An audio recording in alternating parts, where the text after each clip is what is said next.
how to change your number in Botim app.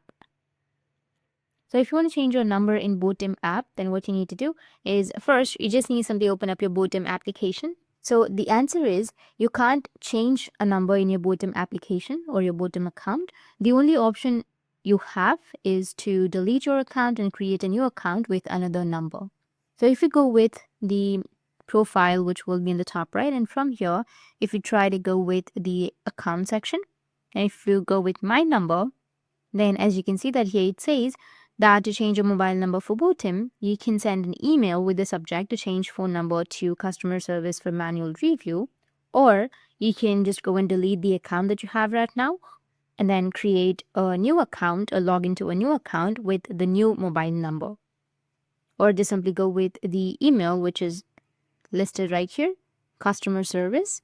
And once you go with the email, like here under the subject, you can write change mobile number, and then you can write a mail to the customer service. In order to change your number, you need to enter your old number and then your new number with your email address. Make sure that you have a valid reason. And if you have any questions, feel free to comment below. Thanks for watching.